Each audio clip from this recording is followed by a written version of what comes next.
मेरे बाल मुट्ठी में दबोचकर सौतेली माँ चिल्ला रही थी। बता, किसके साथ मुंह काला किया है? ये बच्चा किसका है? मैं तकलीफ से बिलक उठी। छुड़ाने की कोशिश की तो उन्होंने और जोर से बालों को पकड़कर झटका दिया। बोलती क्यों नहीं? उसकी आवाज मोहल्ले की दीवारों से टकराकर गूंज रही थी। मेरे आंसू बह रहे थे, जुबान लड़खड़ा रही थी, पर मैं बड़ी मुश्किल से सिर्फ इतना कह सकी, भगवान की कसम, मैं बेगुनाह हूँ। लेकिन मेरा ये सच वहां पर सुनने वाला भला कौन था? वजह यह थी कि मेरी शारीरिक कमजोरी और भूख की हालत में स्कूल में बेहोश होने के बाद जब होश आया तो प्रिंसिपल के बेटे के कमरे में पाई गई। बस इतनी सी बात थी, मगर मोहल्ले वालों ने इसका बतंगड़ बना दिया। किसी ने ये जानने की कोशिश ही नहीं की कि मैं वहां कैसे पहुंची, क्या हुआ क्या नहीं। बस एक इल्जाम लगा दिया, ये लड़की इज्जत गवा बैठी है। सौतेली माँ को वैसे भी मुझसे जान छुड़ानी थी। मेरा बाप मर चुका था, अब मैं उसके लिए बोझ बन गई थी। इस हादसे ने उसके लिए एक बहाना दे दिया था। अब वो मुझे मारने, ताने देने और घर में बेइज्जत करने का कोई मौका नहीं छोड़ती थी। मेरे सिर पर यह कौन सा कलंक लगा दिया तूने? वो दहाड़ती हुई मेरे गालों पर थप्पड़ पे थप्पड़ जड़े जा रही थी। हमें तो पूरे मोहल्ले में मुंह दिखाने के काबिल नहीं छोड़ा। पड़ोसियों की औरतें दीवार के पास से झांक रही थी, कोई आंखों में नफरत लिए तो कोई बेचारगी के भाव लिए। मेरा दिल चाह रहा था कि मैं इस जमीन में समा जाऊं। चेहरे पर तमाचों के निशान थे, दिल में बेइज्जती की जलन। मैं बस रोती रही, हाथ जोड़कर दोहराती रही, भगवान जानता है मैं बेकसूर हूँ। लेकिन वहां कोई यकीन करने को तैयार नहीं था, क्योंकि घर के मर्द भी मर चुके थे और मैं एक बदनसीब का निशान बन गई थी।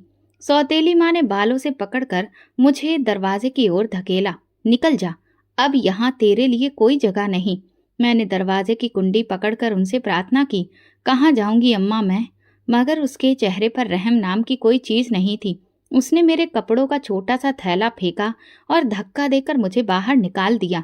मोहल्ले वाले दरवाजे से सर निकालकर ये तमाशा देख रहे थे। मेरे लिए सड़क पर खड़ा रहना मौत से भी ज्यादा कठिन था। घर वापसी का रास्ता बंद हो चुका था। आसमान पर बादल मंडरा रहे थे। हवा में अजीब सी नमी और घुटन थी, बिल्कुल वैसी ही जैसी मेरे दिल में थी। मैंने अपने दुपट्टे से आंसू पोंछे और बिना किसी मकसद के चलने लगी। पैरों में चप्पल तक नहीं थी। किस रास्ते पर चलना है कुछ पता नहीं था। बस कदम खुद ब खुद एक अनजाने सफर पर उठते जा रहे थे। सड़कों पर लोग अपने कामों में व्यस्त थे। किसी ने पलट कर भी नहीं देखा कि ये लड़की बिना चप्पल, बिना किसी सहारे, आंखों में खौफ और चेहरे पर बदनामी का दाग लिए भटक रही है। दुनिया की भीड़ में मेरा वजूद बिल्कुल अकेला हो चुका था। दिमाग में बार बार वो मंजर घूम रहा था। क्लास के बाद कैंटीन बंद थी। पेट में भूख की आग लगी थी। किसी से मांगने की हिम्मत ना हुई। कुछ देर बैठने की जगह तलाशते तलाशते चक्कर आया और आंखों के आगे अंधेरा छा गया। होश आया तो प्रिंसिपल के बेटे के कमरे में थी। वो परेशान खड़ा था, पानी के छींटे मार रहा था। उसने कुछ नहीं किया था, बस मुझे होश में लाने की कोशिश की थी। मगर किसी को इस सच्चाई से कोई मतलब नहीं था। सिर्फ एक बात अहम थी, लड़की किसी गैर मर्द के कमरे में बेहोश मिली है। बस इतना काफी था मेरी इज्जत को मिट्टी में मिलाने के लिए। अब मैं सड़क पर थी, ना घर था ना कोई अपना जो गले लगाकर पूछे कि क्या हुआ। भूख और जहन की जद्दोजहद ने शरीर को जकड़ लिया था। हाथ खाली थे, पेट खाली था, दिल खौफ से भरा था। बारिश की बूंदें मेरे कपड़ों से टपक रही थी और हर गुजरती गाड़ी मुझे ऐसे देख रही थी जैसे कि मैं कोई तमाशा हूँ। एक पल को दिल चाहा कि यहीं सड़क पर लेटकर दम तोड़ दूं, मगर फिर माँ की सिखाई बात याद आ गई। हार मानना कमजोरों का काम है। मैंने अपने फटे पुराने कपड़ों को ठीक किया और संभल कर चलना शुरू किया। न कोई जानने वाला था, न कोई रिश्तेदार जिसके दरवाजे पर जाकर दस्तक देती। हर रास्ता बंद था, हर तरफ अजनबी चेहरे थे। थोड़ी दूर चलकर मैं एक मैदान के किनारे पहुंची, जहां झुग्गियों का डेरा लगा था। भूख और थकान से चूर होकर मैं एक खाली जगह देखकर बैठ गई। पास पड़ी पुरानी तिरपाल से एक झुग्गी बनाने की कोशिश की। ठंडी जमीन ने शरीर की हड्डियों तक में सिहरन भर दी थी। हाथ कांप रहे थे, मगर आंखों में आंसू नहीं थे। शायद रोना भी अब नसीब में नहीं रहा था। पहली रात आंखें बंद कर भगवान का नाम लेकर लेट गई। नींद कहाँ आती। हर गुजरती आहट पर दिल धक धक करता रहा। किसी कदमों की आहट सुनती तो दिल डूबने लगता। खौफ, भूख और अकेलेपन ने शरीर को बेजान कर दिया था। कभी सोचती काश उस दिन मर जाती जब सौतेली माँ ने दरवाजे से धक्का देकर निकाला था, मगर फिर कोई अंदर से कहता, नहीं, अभी नहीं, अभी तो बहुत कुछ सहना है। बाहर लगातार बारिश हो रही थी, जैसे आसमान भी मेरे हाल पर रो रहा हो। मैं कांपते हाथों से तिरपाल के टुकड़ों को जोड़ने की कोशिश कर रही थी। किसी झुग्गी के कोने से एक रस्सी निकाली और जैसे तैसे करके उन्हें बांधकर एक छोटा सा साया बनाया। ये मेरा घर था, यही मेरा ठिकाना था, मेरी पनाह का एक सहारा। थकान इतनी कि जमीन पर बैठते ही शरीर ने साथ छोड़ दिया। बारिश की बूंदें मेरे ऊपर पड़ रही थीं, लेकिन मैं खुद को छुपाने की कोई कोशिश नहीं कर रही थी। शायद अब शरीर के साथ साथ आत्मा भी थक चुकी थी। रात ढलने लगी, मेरे अंदर एक अनजाना खौफ जागने लगा। इन झुग्गियों के बीच रात के अंधेरे में कभी कुछ भटकते साए दिखते तो कभी लगते कि कुछ है ही नहीं। कभी किसी के रोने की आवाज आती तो कभी किसी के गुस्से की। हर आवाज मेरे दिल पर हथौड़े बरसा रही थी। कभी कोई नशे में धुत शख्स पास से गुजरता तो कभी कोई कुत्ता भौंकने लगता। मैं खुद में ही सिमट कर छुप जाती। मैंने अपना चेहरा दुपट्टे में लपेट लिया और आंखें बंद कर ली। दिल ही दिल में भगवान से प्रार्थना करती रही कि बस ये रात किसी तरह से गुजर जाए। रात बहुत लंबी थी। हर लम्हा, हर घंटे जितना भारी था। सर्दी, भूख और डर सब मिलकर मेरी हिम्मत तोड़ने की कोशिश कर रहे थे, मगर मैंने खुद से एक खामोश वादा कर लिया था, चाहे जो हो जाए मैं हार नहीं मानूंगी। सुबह हुई तो सूरज निकल आया, मगर मेरे शरीर में हिलने की भी ताकत नहीं थी। किसी तरह उठकर मैदान के किनारे पर बैठ गई। झुग्गियों वाले लोग अपनी दुनिया में मगन थे, कोई इधर देखता भी नहीं था। कुछ बच्चे खेल रहे थे, कुछ औरतें बर्तन धो रही थी, कुछ मर्द एक दूसरे के साथ चाय के गिलास में बातें कर रहे थे। यहाँ सब अपनी जिंदगी की जंग में व्यस्त थे। किसी के पास किसी का दुख सुनने का वक्त नहीं था। दोपहर के वक्त एक बूढ़ी औरत ने मुझ पर तरस खाकर एक रोटी थमा दी। सड़ी हुई रोटी थी, मगर मेरे लिए किसी इनाम से कम नहीं थी। मैंने जल्दी जल्दी निगल कर खाई, जैसे सदियों से भूखी हूँ, मगर रोटी ने सिर्फ वक्त की तसल्ली दी। पेट की भूख कुछ वक्त के लिए टली, दिल की भूख नहीं। 2 दिन यूं ही गुजर गए। कभी कोई फेंकी हुई रोटी हाथ आ जाती, कभी कुछ भी नहीं। बारिश ने कपड़ों को बोझ बना दिया था। शरीर पर कब से ठंड छाई रहती थी। किसी वक्त तो अपने ही वजूद से बदबू आने लगती। शर्म से नजरें झुकाए रखती, मगर खुद से नजरें मिलाना सबसे मुश्किल था। तीसरे दिन की शाम अजीब थी। आसमां सुरमई हो चुका था, हवा में नमी थी और भूख मेरे दिल दिमाग पर पूरी तरह से कब्जा कर चुकी थी। शरीर तो कई दिनों से लाचार था, मगर आज दिल भी टूटने लगा था। अक्सर सुना था कि इंसान शरीर की भूख बर्दाश्त कर सकता है, मगर इज्जत की भूख नहीं। लेकिन मैं ये दोनों तरह की जंग लड़ रही थी। उसी शाम मैं अपनी झोपड़ी के सामने बैठी मिट्टी में उंगलियों से बेमकसद लकीरें खींच रही थी। दिमाग खाली था, आंखों में कोई उम्मीद नहीं थी। तभी एक आवाज सुनाई दी। एक बड़ी चमचमाती गाड़ी मैदान में दाखिल हुई। इंजन की गड़गड़ाहट ने सबका ध्यान खींचा। गाड़ी मेरे बिल्कुल सामने आकर रुकी। खिड़की खुली और अंदर से एक मर्द ने झांक कर देखा। उसकी आंखों में दिलचस्पी के अजीब से भाव थे। चमड़े की जैकेट, धूप का चश्मा, खुशबू से भरी गाड़ी, सब कुछ मेरे लिए किसी सपने के जैसा था, मगर सपना जो डरावना भी हो सकता था। वो शख्स गाड़ी से उतरा। पॉलिश वाले जूते, कीमती घड़ी उसका हुलिया बता रहा था कि वो इस दुनिया का नहीं जिसमें मैं जी रही थी। कितने दिन हो गए बिना कुछ खाए हुए, उसने बड़ी नरमी से आवाज में मुझसे पूछा, मगर आंखों में एक अजीब सा भाव था। मेरी जुबान सूखी हुई थी। बड़ी मुश्किल से बस इतना ही निकला, 2 दिन। वो मुस्कुराया, जेब से नोटों की गट्टी निकाली और लहराते हुए बोला, चलो मेरे साथ, काम भी मिलेगा और खाना भी। मैंने अपने आसपास झुग्गियों की बसी हुई दुनिया को देखा। भूखी आंखें, नंगे पैर, सड़ी हुई हवा और फिर उस चमकती गाड़ी की पेशकश। मेरा दिल कांप रहा था, मगर पेट की आग ने इस खौफ को पीछे धकेल दिया। मैंने दुपट्टा संभाला, अपने बोझिल कदमों को उठाया और धीरे धीरे गाड़ी की तरफ बढ़ गई। मेरे हर कदम के साथ खौफ अंदर तक उतर रहा था। गाड़ी में बैठते ही मैंने नजरें झुका ली। डरी हुई थी, सहमी हुई थी। गाड़ी शहर की रोशनी की तरफ बढ़ने लगी। दिल में बस एक प्रार्थना थी, भगवान जी, परीक्षा में डाल रहे हो, उसमें मुझे कामयाब करना। उस वक्त मुझे अंदाजा नहीं था कि मेरे सफर का असली आगाज तो अब होना था। गाड़ी में बैठते ही एक अजीब सी खामोशी छा गई। नरम सीट की खुशबू, बंद गाड़ी में तेज परफ्यूम की महक, सब कुछ मेरे लिए अजनबी था। मेरी उंगलियां अपने दुपट्टे के किनारे मोड़ रही थीं। दिल तेजी से धड़क रहा था। खिड़की से बाहर झांकती तो शहर की चमक दिखाई देती। गाड़ी हवा से बातें कर रही थी और मैं अंदर से टूटती जा रही थी। रास्ते में हम दोनों चुप रहे। कभी कभी वो आदमी मुझे एक उचटती नजर से देखता, जैसे किसी सामान की क्वालिटी परख रहा हो। मेरी सांसें तेज हो गईं। दिल कहता था कि दरवाजा खोलकर भाग जाऊं, मगर दिमाग कहता था कि अब बहुत देर हो चुकी है। वापस आने का कोई रास्ता नहीं था। तकरीबन आधे घंटे बाद गाड़ी एक बड़ी सी कोठी के सामने रुकी। ऊंची दीवारें, मजबूत शानदार गेट, अंदर अंधेरे में डूबी रोशनी। गेट अपने आप खुल गया। गाड़ी अंदर आई और एक बड़े बरामदे के पास रुकी। आदमी ने गाड़ी से उतरकर मेरे लिए दरवाजा खोला। उतरो। उसकी आवाज में नमी भी थी और हुक्म भी। मेरी टांगें कांप रही थीं, फिर भी हिम्मत करके उतरी। अंदर दाखिल होते ही ठंडी हवा का एक झोंका मेरे चेहरे से टकराया। फर्श पर महंगे कालीन, दीवारों पर बड़ी बड़ी तस्वीरें, हर चीज अमीरी और रौब की गवाह थी। सामने एक औरत बैठी थी जिसकी उम्र 50 के करीब लग रही थी। चेहरा सख्त था, आंखों में गुरूर। उसने मुझे एक नजर देखा और होठों पर हल्की सी मुस्कुराहट आई। ऐसी मुस्कान जिसमें तरस भी था और तमाशा भी। ये काम करेगी? उसने उसने अपने आदमी से पूछा। हाँ, भूखी है, मजबूर है, उसने जवाब दिया। मेरी आंखों में आंसू आ गए। मुझे इस तरह से तोलने और परखने का एहसास हुआ जैसे कि मैं कोई चीज हूँ, इंसान नहीं। औरत ने सिर हिलाया। चलो इसे खाने को कुछ दो और कल से काम पर लगा दो। एक नौकरानी मुझे एक छोटे से कमरे में ले गई।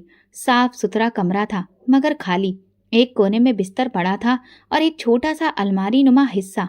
मुझे एक प्लेट में खाना दिया गया, गरम चावल और सब्जी। खाने की खुशबू से आंखों में आंसू आ गए। मैं बस भगवान का नाम लेकर खाने पर झपट पड़ी। इतने दिनों के बाद पेट भर खाने को मिला था, मगर इस सबके साथ दिल में एक अनजाना खौफ उतरता जा रहा था।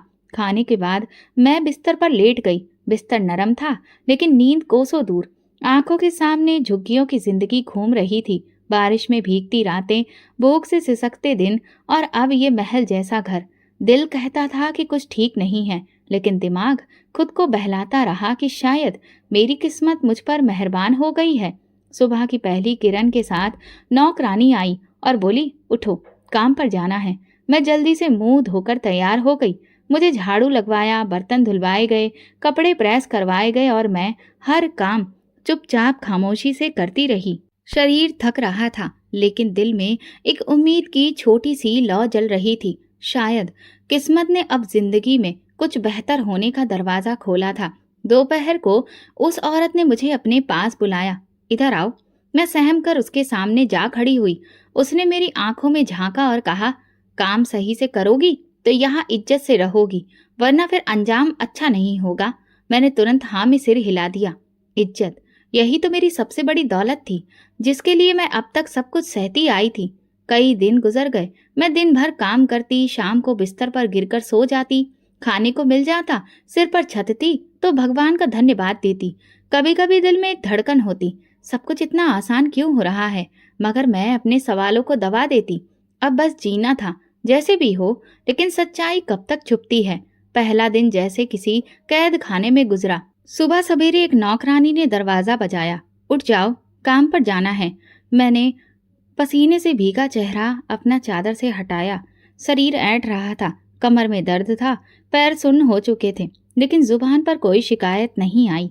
यही तो सीखा था, शिकायत करने वाले जल्दी हार जाते हैं। नीचे बरामदे में सफाई शुरू की। पहले कमरे को साफ करने का हुक्म मिला। हर कमरा एक से बढ़कर एक शानो शौकत से भरा था। सब चमक रहा था। नरम काले कीमती पर्दे थे, लेकिन मैं उन सबको देखने की हिम्मत नहीं कर रही थी। मेरी नजरें हमेशा जमीन पर झुकी रहती। बर्तन धोते हुए हाथों में छाले पड़ गए। गर्म पानी, सख्त साबुन और ठंडी फर्श ने हाथों को जला दिया था। कपड़े प्रेस करते वक्त बिजली की हल्की चिंगारियां उंगलियों को छूकर गुजर जाती थी, मगर मैं चुपचाप काम में लगी रही। हर काम के बाद बस एक ही सोच दिल में आती, चलो कम से कम पेट तो भर रहा है।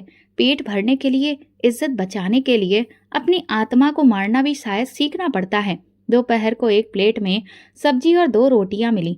थोड़ी देर के लिए लगा जैसे जिंदगी फिर से मुस्कुरा दी हो। गरम खाने की खुशबू ने शरीर में नई ताकत भर दी।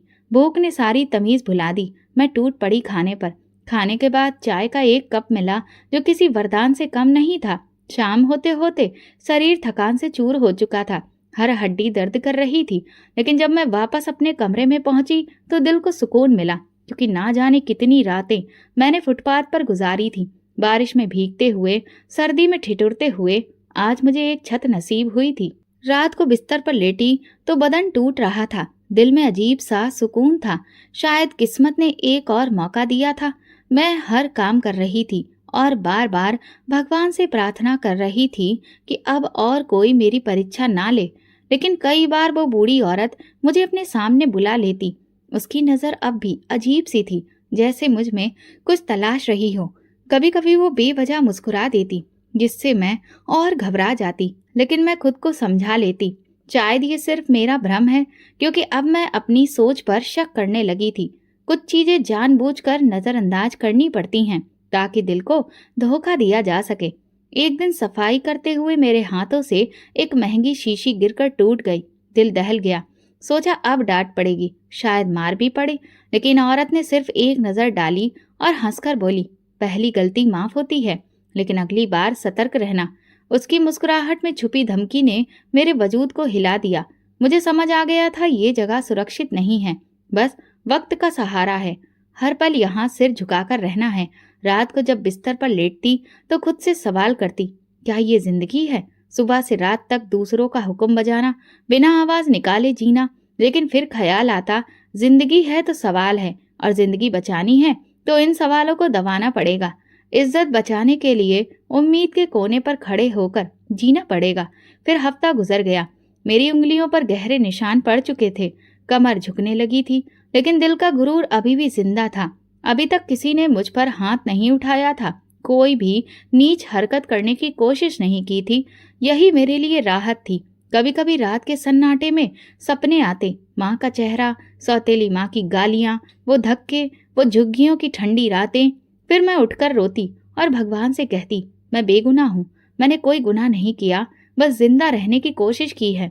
अब मैंने तय कर लिया था, जैसे भी हो किसी के आगे हाथ नहीं फैलाऊंगी। न शिकायत न सवाल, बस खामोशी से वक्त का पहिया घुमाना है। शायद एक दिन किस्मत मेरा हाथ थाम ले और मैं इन सब अंधेरों से निकलकर किसी रोशनी सुबह का चेहरा देख सकूं। रात का सन्नाटा हर तरफ फैला था, पूरा बंगला अंधेरे में डूबा हुआ था। कहीं दूर से कुत्तों के भौंकने की आवाज आ रही थी। मैं अपने छोटे से कमरे में दुबकी हुई थी, जब अचानक एक तेज चीख सुनाई दी। दिल उछलकर हलक में आ गया। सांस रोककर दरवाजे की तरफ कान लगाए। फिर गुस्से में लिपटी बूढ़ी औरत की आवाज गूंजी। मैं धीरे धीरे कदमों से कमरे से निकली और हॉल की तरफ बढ़ी। अपने दुपट्टे को चारों तरफ कसकर लपेट लिया। हर कदम पर दुआ करती रही कि कोई मुझे ना देखे। हॉल में पहुंचकर दरवाजे के पीछे छुपकर झांका। सामने वही बूढ़ी औरत खड़ी थी। उसका चेहरा गुस्से से लाल हो रहा था। उसके सामने एक नौजवान सिर झुकाए खड़ा था, शायद वही आदमी जो मुझे यहाँ लाया था। कब तक बाहर की लड़कियां लाकर ये गुनाह करते रहोगे? कब अकल आएगी तुम्हें? बूढ़ी औरत की आवाज गरज रही थी। नौजवान ने सिर झुका लिया था। बस इस बार माफ कर दीजिए। मैं अपने रूम में खड़ी हो गई। दिल तेजी से धड़कने लगा। अब सारी तस्वीर साफ हो गई थी। मुझे समझ आ गया कि ये जो नरम लहजे में काम की बात हुई थी, ये महज एक जाल था। मेरी भूख, मेरी बेबसी का फायदा उठाने का मंसूबा बनाया गया था। ये बंगला, ये अच्छा खाना, ये सब एक कीमत के साथ था। एक ऐसी कीमत जो मैं कभी चुकाना नहीं चाहती थी। मेरे शरीर में कंपन पैदा हो गया। कदम वापस खींचने लगी, लेकिन डर से मेरे पैर सुन्न हो चुके थे। मुश्किल से मैं अपने कमरे तक पहुंची। दरवाजा बंद किया और अंदर से कुंडी चढ़ा ली। दीवार के साथ टेक लगाकर मैं जमीन पर बैठ गई। दुपट्टे में मुंह छुपाकर फूट फूट कर रोने लगी। सारी रात कमरे के अंधेरे में जागती रही। हे भगवान, ये सब क्या है? मैं भगवान को पुकारती रही और खुद को खोजती रही। दिल में एक ही सवाल पूछता रहा, मेरे साथ बार बार ऐसा क्यों होता है? लेकिन जवाब खामोश था, सिर्फ सन्नाटा। रात की ठंडी हवाएं खिड़की के कोने से अंदर आ रही थी, जो मेरे शरीर पर पड़ रही थी। लेकिन खौफ नहीं, बस सीने में तहलका मचा रही थी। सारी रात तकिए में मुंह छुपाए रोती रही। कभी आवाज दबाने की कोशिश की, कभी भगवान से प्रार्थना करती रही। फिर एक वक्त आया जब मैंने खुद से वादा किया, जो भी हो मैं अपनी इज्जत बचाने के लिए आखिरी हद तक जाऊंगी।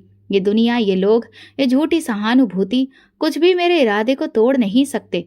अगर जिंदा रहना है तो खुद अपना रखवाला बनना होगा, किसी का इंतजार नहीं करना, कोई मदद नहीं आएगी। भगवान शिव के नाम के साथ सुबह की पहली किरण के साथ मैंने आंखें बंद की और प्रार्थना की। दिल में अजीब सा सुकून आया, जैसे कोई अंदर से कह रहा हो, हिम्मत रखो, मुश्किलों का वक्त खत्म होने वाला है। कमरे से बाहर निकलते वक्त शरीर कांप रहा था, लेकिन दिल मजबूत था। अब मैं किसी का फरेब नहीं बनने वाली थी। मैंने खुद को संभाला, दुपट्टा ठीक किया और सर झुकाकर अपने कामों में लग गई। लेकिन दिल के किसी कोने में एक नई आग भड़क रही थी। अब हर काम करते हुए, एक कदम उठाते हुए आंखों में एक ही इरादा था, इज्जत पर कभी समझौता नहीं होगा, चाहे उसकी कीमत मेरी जान ही क्यों ना हो। उसी दिन जब बूढ़ी औरत ने मुझे देखा तो उसकी आंखों में कुछ बदलाव था, जैसे वो मेरी खामोश बगावत को महसूस कर रही हो। लेकिन मैंने नजरें झुका ली और काम जारी रखा, कोई कमजोरी जाहिर नहीं होने दी। खामोशी से अपने हिस्से का काम किया और दोबारा कमरे में आकर दरवाजा बंद कर लिया। अब मैं हर रात सोने से पहले ये प्रार्थना करती, भगवान मुझे अपने रास्ते पर कायम रखना, मेरी इज्जत की सुरक्षा करना। और हर सुबह एक नए इरादे के साथ उठती। जिंदगी एक जंग थी और मैं इस जंग की सिपाही बन चुकी थी। अब मैं अपनी जंग खुद लड़ने वाली थी, अपने उसूलों पर, भगवान की मदद से। चाहे रातें कितनी ही कठिन हो, मैं पीछे हटने वाली नहीं थी। सुबह की हल्की रोशनी अभी पूरी तरह से फैली नहीं थी। सारा बंगला खामोश था, सिर्फ कहीं कहीं बर्तनों की धीमी आवाज सुनाई दे रही थी। दिल की धड़कन तेज थी, पसीने से भीगी हथेलियां कांप रही थीं। मैंने कमरे के दरवाजे की कुंडी धीरे से खोली ताकि कोई आवाज ना हो, इसलिए पूरी ताकत लगाकर उसे हल्की सी हरकत दी। दुपट्टे को अच्छे से लपेटा और धीरे धीरे कदम बढ़ाए। हर कदम के साथ डर बढ़ रहा था, जरा सी आहट पर दिल दहल जाता, लेकिन अब रुकने का सवाल ही पैदा नहीं होता। मैं चोरों की तरह अपना रास्ता पकड़कर धीरे धीरे दरवाजे की तरफ बढ़ी। खुशकिस्मती से दरवाजा थोड़ा सा खुला हुआ था, बस एक जोरदार धड़कन दिल में महसूस हुई और मैं दौड़ पड़ी। नंगे पैर कच्ची सड़क पर दौड़ना आसान नहीं था। पथरीले रास्ते, छोटे छोटे कंकड़ मेरे पैरों में चुभ रहे थे, लेकिन दर्द का एहसास तक नहीं हो रहा था। मेरे मन में सिर्फ एक ही बात थी, इस डर से निकलना है, जितना दूर हो सके। पीछे से कुछ चीखने चिल्लाने की आवाजें आने लगी। मैंने एक बार भी मुड़कर नहीं देखा। अगर पलटकर देखती तो शायद मेरी हिम्मत जवाब दे देती। शहर की गलियां एक भूल भुलैया की तरह थीं, कभी दाएं कभी बाएं। मैं अंधेरी गलियों में छिपती सांस रोक कर आगे बढ़ती रही। कुछ लोग मुझे हैरत से देख रहे थे। मेरे फटे पुराने कपड़े, नंगे पैर और सहमी हुई आंखें सब कुछ कह रही थीं। लेकिन शहर के लोग व्यस्त थे, यहाँ किसी को किसी का दर्द महसूस करने की फुर्सत कहाँ। मैं दौड़ती रही जब तक सांसें बिल्कुल नहीं टूट गईं। जब एक एक कदम उठाना मेरे लिए मुश्किल हो गया, तब एक सुनसान सड़क के किनारे जमीन पर बैठकर घुटनों को गोद में छुपाकर सिर झुका लिया। सांसें तेज चल रही थीं, शरीर से पसीना बह रहा था, पैरों के तलवे छिल चुके थे, खून बह रहा था, लेकिन दिल में एक अजीब सा सुकून था। मैं बच गई थी, अपनी इज्जत, अपनी आत्मा को बचाकर निकली थी। ये एक छोटी सी जीत ही थी, लेकिन मेरे लिए एक बहुत बड़ी थी। मैंने दुपट्टे के कोने से अपने आंसू पोंछे, फिर खुद को संभालने की कोशिश की। अब मेरे पास कुछ नहीं था, न सिर पर छत, न नसीब में पैसा, न शरीर में ताकत, मगर एक चीज थी जो मैंने किसी कीमत पर नहीं गंवाई थी, मेरी इज्जत। ये ख्याल मेरे अंदर किसी नई हिम्मत की किरण ले आया। सड़क सुनसान थी, शांति धीरे धीरे तेज होती जा रही थी। कहीं दूर एक फुटपाथ पर बच्चे खेल रहे थे, कहीं कोई सब्जी वाला अपनी रेहड़ी लगाने में व्यस्त था। जिंदगी अपनी रफ्तार से चल रही थी, जैसे मेरे साथ कुछ हुआ ही ना हो। थोड़ी देर बाद मैंने आसपास का जायजा लिया। मैं शहर के किसी पुराने इलाके में थी, जहाँ हर दीवार खस्ता हाल थी, हर गली में धूल उड़ रही थी, मगर कम से कम यहाँ कोई मुझे जानता नहीं था, कोई कुछ पूछने वाला नहीं था। मैंने दिल में फैसला किया कि अब किसी के झांसे में नहीं आऊंगी, चाहे जितना भी भूखी रहूं, सड़कों पर पड़ी रहूंगी, लेकिन अपनी इज्जत को कभी किसी भूख या जरूरत के आगे कुर्बान नहीं करूंगी। अब और चलने की हिम्मत नहीं थी, मगर रुकना भी मौत के बराबर लग रहा था। मैंने बड़ी मुश्किल से अपने पैरों को घसीटते हुए एक तरफ बढ़ने की कोशिश की। हर कदम के साथ दर्द की लहर उठ रही थी, लेकिन मैंने बर्दाश्त कर लिया। मेरे जख्म अब मेरी गवाही थे, मेरे सफर की कहानी थे। कुछ ही घंटों में इसी हॉल में मैं इधर उधर घूमती रही, कभी किसी दीवार के साए में बैठ जाती, कभी किसी दुकान के सामने खड़ी होकर अपने वजूद को छुपाने की कोशिश करती। किसी ने मुझ पर ध्यान नहीं दिया और शायद यही ठीक था। शाम ढलने लगी थी, हवा में खनक आ गई थी, मेरे पेट में चूहे दौड़ रहे थे। 2 दिन हो गए थे बिना कुछ खाए। शरीर कांप रहा था लेकिन इरादा मजबूत था। अभी भी दुपट्टे को अच्छे से लपेटे, आंखों में आंसू छुपाए, मैं खुद के मन को बार बार समझा रही थी, जो भी हो अब किसी पर भरोसा नहीं करना, अपनी जंग खुद लड़नी है। दुनिया कितनी भी जालिम क्यों ना हो, मैं खुद को हारने नहीं दूंगी। ये सोचते हुए मैं फिर एक अनजान रास्ते पर चल पड़ी, तकदीर के किसी नए मोड़ की तलाश में, जहाँ शायद कोई छोटा सा शहर, कोई नई जिंदगी मेरा इंतजार कर रही हो। कई दिन गुजर गए, धूप में झुलसती, बारिश में भीगती, मैं कभी किसी पेड़ के साए में, कभी किसी फुटपाथ के किनारे सिमट कर सोती रही। भूख मेरी हड्डियों तक उतर चुकी थी। पानी के लिए भी नालों पर लाइन लगती, कभी किसी होटल के बचे हुए पानी के गिलास पर टूट पड़ती। जिंदगी अब बस सांस लेने का ही नाम रह गई थी। हर सुबह आंख खोलती तो आसपास तेज चलती जिंदगी को देखती। लोग अपने काम में व्यस्त, किसी को मेरी हालत से कोई मतलब नहीं था। दुनिया की भीड़ में मेरा कोई नाम, कोई पहचान नहीं थी। मैं बस एक साया थी जो जमीन पर रेंग रहा था। एक दिन सूरज सिर पर दहक रहा था, पेट में मरोड़ उठ रही थी, कमजोरी से आंखों के सामने धुंध छा रही थी। मैं सुनसान गली के किनारे दीवार से टेक लगाकर बैठ गई। तभी एक आवाज सुनाई दी, बेटी, धीमी, नरम और मोहब्बत भरी।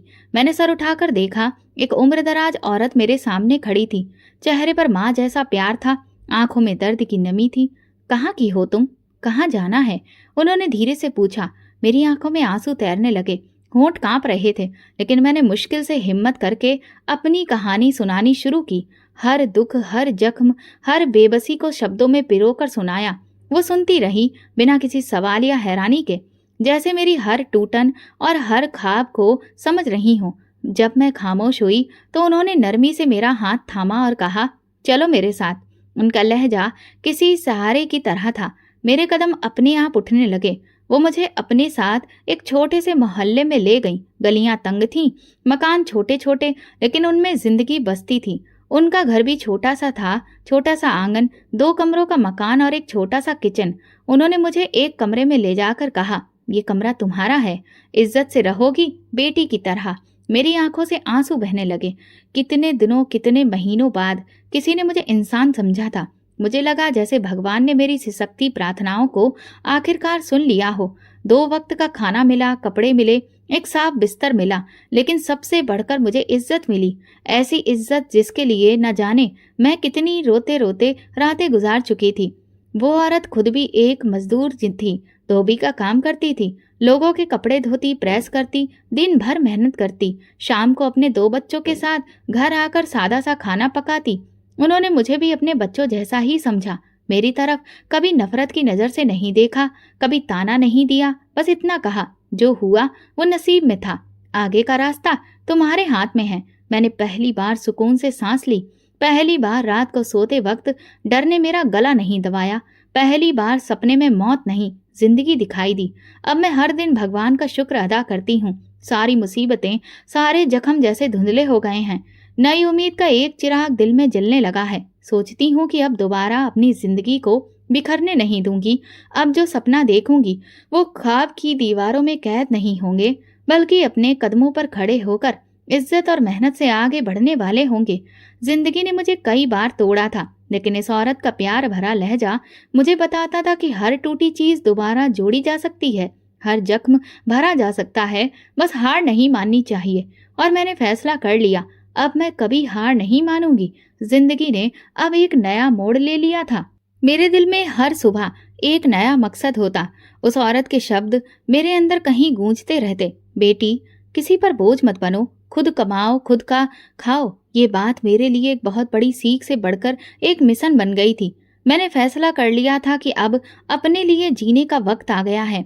मोहल्ले में एक छोटा सा स्कूल था, वहाँ ज्यादातर गरीब बच्चों को पढ़ाया जाता था। एक दिन हिम्मत करके मैं वहाँ गई, कायदे से स्कूल के टीचर के सामने बैठकर अपनी बात रखी। अगर आपको किसी टीचर की जरूरत हो तो मैं यहाँ काम कर सकती हूँ। वहाँ के टीचर ने मुझसे कुछ सवाल किए और फिर मेरे जवाब सुनने के बाद उन्होंने सर हिलाकर कहा, चलो ठीक है, कल से आ जाना। तनख्वाह थोड़ी कम है लेकिन इज्जत का काम है। मैंने भगवान को धन्यवाद कहा। मेरे लिए तनख्वाह बड़ी या छोटी नहीं थी, असली बात ये थी कि अब मैं किसी पर बोझ नहीं बन रही थी। अगले दिन स्कूल पहुंची तो बच्चों की मासूम आंखों ने मेरा स्वागत किया। बच्चे जो नंगे पैर थे, जिनके कपड़े गंदे थे मगर चेहरे पर खुशी थी। मैंने पहली बार महसूस किया कि शिक्षा देना कितना बड़ा काम है। दिन भर मैं बच्चों को अच्छी अच्छी बातें सिखाती और उन्हें पूरी लगन के साथ पढ़ाती। बच्चे जल्दी ही मुझसे घुल मिल गए। उनकी मासूम मुस्कान मेरे दिल की थकान उतार देती। तनख्वाह कम थी, महीने के आखिर में बस इतना मिलता था कि अपना छोटा मोटा खर्च निकाल सकूं, लेकिन ये इज्जत की कमाई थी। यह एहसास मेरे दिल को सुकून देता था। अब जब रात को बिस्तर पर जाती तो दिल हल्का होता। कोई एहसान, कोई बोझ, कोई कर्ज मेरे सिर पर नहीं था। हर रात सोने से पहले भगवान से प्रार्थना करती, भगवान तुमने मुझे बेसहारा नहीं छोड़ा और मेरी इज्जत की सुरक्षा की। हमेशा ऐसा ही मेरा साथ देना जैसे अब तक देते आए हो। उस औरत के साथ रहते हुए मुझे ये भी सीखने को मिला कि जिंदगी में थोड़े पर सब्र करना कितना जरूरी है। उसका अपना गुजारा भी मुश्किल से होता था मगर वो कभी शिकायत नहीं करती थी। हम दोनों दिन भर मेहनत करते, शाम को इकट्ठे बैठकर रोटी खाते और एक दूसरे के सुख दुख की बातें करते। धीरे धीरे मैं भी अपने खर्च खुद उठाने लगी। कभी कभी मैं मोहल्ले की औरतों के बच्चों को शाम को पढ़ाने जाती। कभी किसी शादी में मेहंदी लगाने का छोटा मोटा काम कर लेती। चाहे काम छोटा हो मगर अपने बलबूते पर जीने का फक्र मुझे एक अजीब खुशी देता था। अब मैं बाजार जाती जो किसी की नजरें खुद पर ही मुझे महसूस नहीं करती थी। मैं खरीदारी करते वक्त अपने कमाए हुए पैसों की झनकार सुनकर खुश होती। छोटे छोटे सपने अब सच्चाई में बदलने लगे थे। एक नया दुपट्टा लेना या नई चप्पल, ये सब मेरे लिए किसी बहुत बड़े जश्न की तरह था। मोहल्ले की औरतें मुझे इज्जत की नजर से देखने लगी थीं। वे जानती थीं कि मैंने खुददारी का रास्ता चुना है और ये इज्जत मेरी सबसे कीमती दौलत बन गई थी। कभी कभी रात को चांदनी में छत पर बैठकर आसमान की तरफ देखती और दिल में भगवान से बातें करती, तुम्हारा बहुत बहुत शुक्रिया जो तुमने मुझे संभाला। तुम नहीं संभालते तो मैं न जाने कहाँ भटक जाती, कैसे बिखर जाती। अब मेरा हर दिन एक मकसद के साथ शुरू होता था। हर दिन एक कदम आगे बढ़ाने की उम्मीद लेकर आता था। जिंदगी ने सिखाया था कि हाथ फैलाने से बेहतर है हाथ से मेहनत करना और इज्जत बचाने के लिए भूख, थकान, मेहनत सब कुछ अपनाना। अब एक नया सपना मेरे दिल में पलने लगा था, सिर्फ खुद के लिए नहीं, उन सब लड़कियों के लिए जो कभी हालात के थप्पड़ खाकर गिर जाती हैं। मैं सोचती थी कि एक दिन ऐसा आएगा जब मैं किसी और बेबस लड़की को अपने पैरों पर खड़ा होने का रास्ता दिखाऊंगी और उसी सपने के साथ मैं हर दिन मेहनत करती, खामोशी से, यकीन से। जिंदगी किसी हद तक अपनी डगर पर चलने लगी थी। सुबह स्कूल, शाम को मोहल्ले के कुछ बच्चों को पढ़ाना और रात को भगवान को धन्यवाद देना, यही मेरा रोज का रूटीन बन चुका था। दिल में अब डर की जगह थोड़ा सा सुकून था। मेहनत की थकान मीठी लगती थी क्योंकि ये थकान मेरी आज़ादी की कीमत थी। हर दिन एक नया भरोसा देता था कि अगर नीयत साफ हो तो रास्ते खुद ब खुद निकल आते हैं। लेकिन शायद अतीत इतनी आसानी से पीछा छोड़ने को तैयार नहीं था। एक दोपहर जब स्कूल में मैं बच्चों को पढ़ा रही थी, दरवाजे पर एक आहट हुई। सर उठाकर देखा तो वही चेहरा सामने खड़ा था, वही आदमी जिसने मुझे झुग्गी के सामने से उठाया था, जिसकी गाड़ी में मैं खौफ और बेबसी से बैठी थी। मेरी सांसें रुकने सी लगी थी, हाथों से किताब गिरने ही वाली थी कि बड़ी मुश्किल से मैंने खुद को संभाला। दिल की धड़कन तेज हो गई, लगता था कि अभी सब सुन लेंगे। वो आदमी अंदर आया और फिर बड़ी ऊंची आवाज में स्कूल के प्रिंसिपल से कहा, यही है वो लड़की। मेरी आंखों के सामने अंधेरा सा छाने लगा, जमीन जैसे हिलने लगी। इतनी मेहनत से जो जिंदगी संभाली थी, एक पल में सब कुछ बिखरता दिखाई दिया। प्रिंसिपल ने एक तेज नजर उस आदमी पर डाली और सख्त लहजे में बोले, ये लड़की अब हमारे पास अमानत है, ये इस स्कूल की इज्जत है और हम अपनी अमानत पर कोई आंच नहीं आने देंगे। उनका लहजा ऐसा था कि वो इंसान एक पल के लिए घबरा गया। उसके चेहरे पर हैरानी, गुस्सा और बेबसी एक साथ आ गए। उसने कुछ कहने की कोशिश की लेकिन प्रिंसिपल सर ने सख्ती से हाथ उठाकर उसे चुप करवा दिया। जाओ यहाँ से, ये जगह तुम्हारे जैसे लोगों के लिए नहीं है, ये मंदिर के बराबर है, यहाँ ऐसी बातों की गुंजाइश नहीं। वह आदमी थोड़ी देर खड़ा रहा, फिर गुस्से से पैर पटकता हुआ बाहर चला गया। मैं वहीं बैठी कांपती रही, आंखों से आंसू निकलने लगे। बच्चे देख रहे थे, लेकिन मैंने जल्दी से अपनी आंखें पोंछी और खुद को संभाला। उस दिन मेरी समझ में एक बड़ी बात आ गई थी। दुनिया में बुरे लोग होते हैं, लेकिन भगवान ने कुछ अच्छे लोगों को भी भेजा है जो किसी लाचारी की ढाल बनते हैं। प्रिंसिपल सर जैसे लोग जो दुनिया की गंदगी से दूर बस भगवान के बताए रास्ते पर चलते हैं। जब स्कूल की छुट्टी हुई और मैं जाने लगी तो प्रिंसिपल सर ने मुझे बुलाया। उनके चेहरे पर एक सुकून और भरोसा था। वो नरमी से बोले, बेटी, डरने की जरूरत नहीं। जो इज्जत से जीता है, भगवान उसकी सुरक्षा करता है। हम तुम्हें अपनी बेटी समझते हैं। किसी की बातों या धमकियों से घबराना मत। उनकी बातों ने मेरे दिल पर मरहम का काम किया। ऐसा लगा जैसे किसी ने मेरे जख्मों पर हाथ रखा और वो ठंडे हो गए। मैंने उन्हें धन्यवाद कहा और फिर मैं घर आ गई। उस रात छत पर बैठकर आसमान की तरफ देखा तो सितारे बहुत करीब महसूस हुए।